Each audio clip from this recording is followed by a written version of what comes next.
ପ୍ରଧାନମନ୍ତ୍ରୀଙ୍କର ବାର୍ତ୍ତା ବାରମ୍ବାର ନିର୍ବାଚନ ଯୋଗୁଁ କାର୍ଯ୍ୟ ବନ୍ଦ ହେଉଛି। ସମସ୍ତେ ଏକ ଦେଶ ଏକ ନିର୍ବାଚନ ଉପରେ ଏକାଠି କାମ କରିବା ଉଚିତ। ଆସନ୍ତୁ ଜାଣିବା ଏହାର ସର୍ବିଶେଷ ଖବର ବିଷୟରେ। ଦେଶର 78ତମ ସ୍ୱାଧୀନତା ଦିବସ ଅବସରରେ ପ୍ରଧାନମନ୍ତ୍ରୀ ନରେନ୍ଦ୍ର ମୋଦି ଲାଲକିଲ୍ଲାରୁ ଦେଶକୁ ସମ୍ବୋଧିତ କରିଛନ୍ତି। ଏହି ଅବସରରେ ସେ ୟୁନିଫର୍ମ ସିଭିଲ କୋଡ୍ ସମେତ ଅନେକ ବଡ଼ କଥା କହିଛନ୍ତି। ତାଙ୍କ ଭାଷଣରେ ପ୍ରଧାନମନ୍ତ୍ରୀ ମୋଦି ପୁଣି ଥରେ ଏକ ଦେଶ ଏକ ନିର୍ବାଚନ ଆବଶ୍ୟକତା ଉପରେ ଗୁରୁତ୍ୱାରୋପ କରିଛନ୍ତି। ସମସ୍ତେ ଏହି ଦିଗରେ କାର୍ଯ୍ୟ କରିବା ଉଚିତ ବୋଲି ସେ କହିଛନ୍ତି। ପ୍ରଧାନମନ୍ତ୍ରୀ ମୋଦି ତାଙ୍କ ଅଭିଭାଷଣରେ କହିଛନ୍ତି ଯେ ଦେଶର ବିଭିନ୍ନ ସ୍ଥାନରେ ଭିନ୍ନ ଭିନ୍ନ ସମୟରେ ନିର୍ବାଚନ ଅନୁଷ୍ଠିତ ହୁଏ। ବାରମ୍ବାର ନିର୍ବାଚନ ଯୋଗୁଁ ଅନେକ କାର୍ଯ୍ୟ ବନ୍ଦ ହୋଇଯାଏ। ସେ କହିଛନ୍ତି ରାଜନୈତିକ ଦଳ ଗୋଟାଏ ଦେଶ ଗୋଟାଏ ନିର୍ବାଚନ ବିଷୟରେ ଆଲୋଚନା କରିଛନ୍ତି।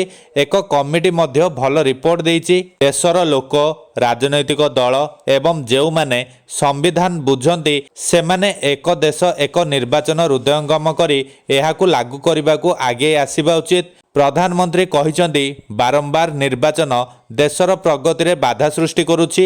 ଆଜି ବିକାଶ ଯୋଜନାଗୁଡ଼ିକ ନିର୍ବାଚନ ସହିତ ଜଡ଼ିତ ଥିବା ଦେଖାଦେଉଛି। କାରଣ ପ୍ରତି 3ରୁ 6 ମାସରେ ଦେଶର କୌଣସି ସ୍ଥାନରେ ନିର୍ବାଚନ ଚାଲିଛି। ସେ କହିଛନ୍ତି ଏନେଇ ଅନେକ ଥର ଆଲୋଚନା ହୋଇଛି।